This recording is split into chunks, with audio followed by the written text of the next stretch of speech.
What is going on, my dudes? Tystra here, back again with another Genshin Impact video. And as you guys know, 1.6 has just basically been announced. We had a stream and everything, so we're gonna go ahead and talk about some of the stuff that's coming in version 1.6 for Genshin Impact. But before I do that, go ahead and subscribe and like the video down below. Hit that notification bell and let me know what are you most excited for 1.6. No, I can tell you here at the end for sure what I'm most excited about. So let's go ahead and get started. As the video package started, we started out with the voice actors for Traveler, as we always do. But we also were joined this time with no Paimon, but we got Klee, Jean, and Barbara, the voice actors, actually doing the collab. So that was really cool. I was very happy to see a little bit of a change of pace, because normally it's the Traveler, Paimon, and then one other person, but we did a 4-person with the 3 actors. Starting out, they had the trailer, which was awesome, and the first thing that they really started going in depth with was the new character Keitahara Kazuha.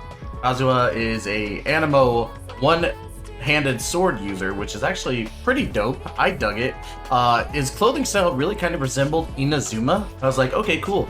And then we found out he's actually a resident from Inazuma that got banished from there. He mostly resembles kind of like a samurai. Thought that was a really cool little addition to it. So yeah. Then we went into his skills. His first skill, which is Chihayaburu, and it pulls the enemies in when he goes upward, and then when he plunges back down, it does AoE damage all around, which is really cool. It can be charged also, so you can do a lot more damage. Obviously, when you charge it up, it's going to take more time for it to respawn. So I was like, you know, that makes sense. That's pretty cool. And then with that, it had a passive skill of Somon's Swordsmanship, I think it was called. When an elemental skill comes into contact with other elements, elemental absorption occurs, and Kazuha's plunging attack will deal more damage by a percentage. And I was like, okay. I mean, that's normal for attacks, but I'm guessing that with that passive, when you use that in tandem with another element, that percentage is a little bit higher than what elemental absorption normally is. So that was pretty cool. And then we got his ultimate, which is called the Kazuha Slash, which I thought was a little basic. But it deals AoE Anemo damage and leaves an Autumn Whirlwind, which is beautiful to see an entire orb with, you know, like autumn leaves all around it. And it does AoE Anemo damage at certain intervals, so it's kind of like Rosaria's E, no, not her E, her ult, where she throws the sword down and it pulses. It's kind of like that. So it does the same thing, elemental absorption with other elements. It also introduced a passive called Poetics of Fubutsu. It grants teammates an elemental damage bonus to their current element whenever Swirl is activated. So really, Kazuha is kind of like a support DPS character, which is really cool. We definitely needed more support DPS, or that's how it seems. Let me know in the comments if you guys think that Kazuha is going to be a support. His last passive grants 15% less stamina consumption when sprinting. So thank God that we're gonna get that. So with that, once they were finished previewing the character, they got to where they showed the banners, and with Klee being there, I already assumed on twitter.com/Tystra or at Tystra on mobile users, I already said that Klee was going to get a rerun banner in 1.6, so I was glad I was right. Klee's banner is going to be the rerun first, which is going to coincide with a lot of the summer events that are coming. And then after that, we're going to get the Kazuha banner just before Inazuma released. And if it's a hot take, it's a hot take. Inazuma is going to come out in 1.7. I guarantee it. So after that, they went over the new weapon banner a little bit. They showed 2 new weapons. One was a one-handed sword called Freedom Sworn, and a new bow called Trinet's Waltz. I think that's how you pronounce it. If I pronounce it wrong, I'm sorry. But I'm guessing that the Freedom Sworn is going to be the new sword for Kazuha. But what was weird was, if you look at the screen, it doesn't look like an Anemo sword, so it's very weird. Very weird choice for that. I definitely want to see what it can do. And then the Waltz looks pretty cool. Both these weapons look pretty cool in general. It's just when it comes to who they go on and stuff, that's what I want to know. We got a new boss called Magugeki, which is a giant samurai badass. He looks scary, which is what I was hoping for. I was like, you know, we got Azdaha. He looks scary and not fun to deal with, but I want to deal with him because obviously there's a reason. Now, I think Magu Genki is the same thing, and he's going to be the one that drops the materials to level up Kazuha. So we did get a little bit of a preview on what this monster could do. When his HP lowers to a certain percentage, phantoms will spawn. These phantoms could be, from my understanding, they could be Animo or Cryo, or he's Animo and the phantom is Cryo, which will deal damage to each, damage from both of them. So you got to be really careful, especially with how elemental bursts work. Not only that, his dash attack, it like fires multiple swirling swords at a medium distance from what I saw, so that's pretty cool. One last thing about him is that the mask that he wears prevents ranged attacks when not engaged in close combat.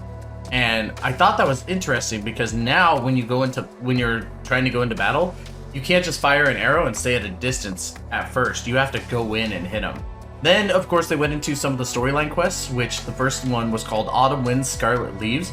This is the Kazuha quest that's going on. What's funny is he's part of Beto's crew, and Beto plays a role in this quest, obviously. I'm pretty sure that when we go through this, like, this is how we unlock the boss. I'm sure they said something along the lines of that, but I'm almost dead certain that's how we unlock the new boss. There's apparently a world martial arts tournament that Beto hosts. It's called the Crux class. So I'm guessing they're kind of capitalizing on the success of Mortal Kombat and using that to their advantage, which Genshin has been known to do that. MiHoYo is very smart when it comes to adding like certain things into their game. So really cool that they did that, and bravo to MiHoYo for capitalizing. I can't wait to play the quest. Then we have Midsummer Island Adventure. This one threw me off in a good way. Basically, we explore islands, but we're on a ship. And that's the weirdest thing, is that this is like the first vehicle that we could drive. There's other ways to say it, I'm pretty sure, but like that's the only way that I can grasp it right now. We're gonna be able to drive a ship. And then through the quest line, when you drive through the ocean, you could basically like shoot bombs at the monsters and towers. It's gonna be a part of basically like little challenges that they do. I thought was really, really cool. So the first challenge would be called Midsummer Island Adventure Challenge Main Cannon Ready Fire. I might have gotten that name wrong, and I apologize, but that's what I could hear from Klee's adorable English voice actor. Haley Charles made fortress at sea, and we have to destroy them. Some of the towers that you'll need to come, or some of the towers you'll basically need to jump out of the ship, which was really cool. I'm glad that we didn't have to just stay in the ship the entire time. So you'll have to get out, you have to kill the enemies, and that'll destroy the tower. You can shoot cannons as well to certain towers. There's also whirlpools around the area where if you get too close, they suck you in. So you gotta be careful. One thing that they did note in there, and I thought it was really, really funny, is that you could actually push, or you could do this with your friends and push them into the whirlpool. So, J-Mo, watch out, buddy. I got you. So yeah, that's the first challenge. The second challenge is called, what is it? Whirlpool off to starboard. It's basically a race to collect orbs. It has an air course as well where you have to glide through. So I think from what I saw was that you first are on sea and you drive, and then you get into the air and you glide. So that was really cool. And then the third challenge is called Samurai Sighted.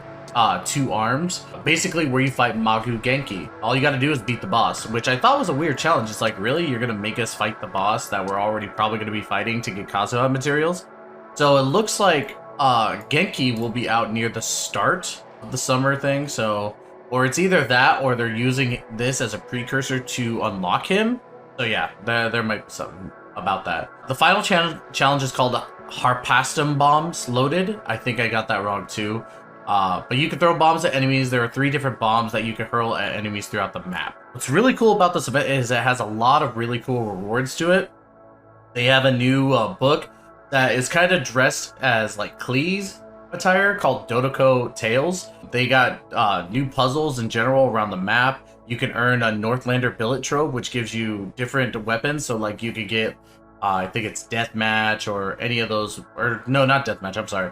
It's one of the craftable weapons that you could grab. So you'll get the billet for it, and then you can craft the weapon. So I thought that was really cool because now people can choose what they want. So yeah, there's definitely something with that. And then of course they give a crown as well. So I know that you guys need more crowns.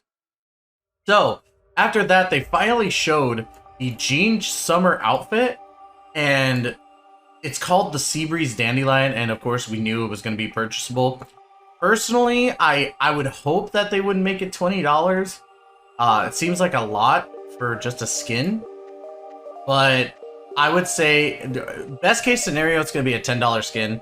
Worst case scenario, in my personal opinion, it's going to be a $20 to $25 skin. Barber's summer costume is shown right after that, and it's claimable through the event known as Sparkling Tales, which is what we're gonna talk about a little bit. The text on there, though, showed that if you miss the event, the costume is purchasable later on, but I want to know if that's actually confirmed, so take that with a grain of salt for the time being. Echoing Tales event, you must collect the Echoing conches to get them, like level up books, primos, mystic enhancement ores, mora, and you can get the barber costume here. I don't know why at first they said, or maybe I just was wrong. They said Sparkling Tales, and then I look at it and it says Echoing Tales afterwards. So that might have been a translation issue. I don't know, either that or maybe I just misheard it, which is highly possible. I got bad ears. You'll also hear stories from them, from what the host says for these conches that you grab, so that's pretty cool. We get another new event called Kaboom Ball Combat. These little like cat fortresses spawn up, and they'll shoot orbs of multiple kinds at us or our teammate, which I found out that you can do multiplayer on this. You'll need to reflect the orbs back to the fortress to destroy it, and you'll be under a time limit where you have to defeat as many fortresses as possible, and that'll give you more of the event currency. This event gives you a new nameplate, primos, mora, talent books, and EXP books. So it's definitely something to look at. I like the fact that it's multiplayer, so that's a plus for me. Another new event, which by the way, they are putting out so many new events this update, it's insane. A new update called Never Ending Battle. It has multiple difficulties, and higher difficulties give more rewards.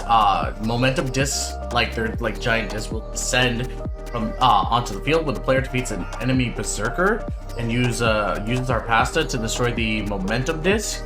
You could get momentum, which gives you more buffs throughout the whole thing. For this event, they'll give you like primos, mora, talent books, EXP books, and mystic enhancement ore. So that's cool. Then we got one last new event that they announced called Legend of the Vanguard Sword. Now this is kind of like the hypostasis event, or what was it, the last one that we just had, where basically you pick and choose what you want to deal with throughout your run. I think that was that's really cool that they're adding that again, because it can be really difficult, as you guys saw on my channel, twitch.tv/Tystra, and it's really cool. You can get a nameplate, primos, mora, EXP books, talent books, and mystic enhancement ores. Certain characters will get buffs for each challenge, just like the hypostasis event. To higher your overall score, the more you will get during the event. We already knew that, because it's going to be based on your overall score, not just one battle. And then, of course, we got into the new optimizations. So the first one was when tracking enemies in the adventure handbook, when the enemy is defeated, it will automatically track the next target instead of having to go back into the handbook to do it. I never really did those, but I think it's a cool little thing, because there are some people that do that. I know that Alec, when he was playing, that was one of his main things, is that he would go and he would fight the other enemies, but he would have to go back and then he'd be like, okay, I'm tracking the next one. So now it just automatically tracks the next one. Genshin Impact will now be adding hotkeys for keyboard users. When you press the O key, it'll bring your friends list up, and when you press the L key, it'll bring your party screen up. So that's really cool. I play on controller, so it's not that big a deal for me. But again, hey, you know, I'm not the only one playing this game. Congratulations to keyboard users. New details were also added to domains. So when you look, you could check out the monsters. You could check out what are kind of like the rule sets for it, like if you like activate melt, then you know you get hit with damage, that type of stuff. So I thought that was cool. That's actually something that I think is really awesome for all players. So kudos to MiHoYo for doing something like that. And then of course they took a little bit of time, because now Serena Teapot is actually a big deal. They actually did a little section on the Serena Teapot. Now what's really cool is that some of those events that I think it's one or two that I listed of the events will give furnishings as well, and they're doing a lot of stuff for the Serena Teapot. That's really cool. So you will now be able to invite up to 8 characters into your teapot. You'll have to complete the quest called a teapot to come home to. Characters inside the pot will also gain companionship level, and they'll increase gradually. But what's really cool is that it's going to be based on the amount of Adeptal energy that you have and the Adeptal energy rank.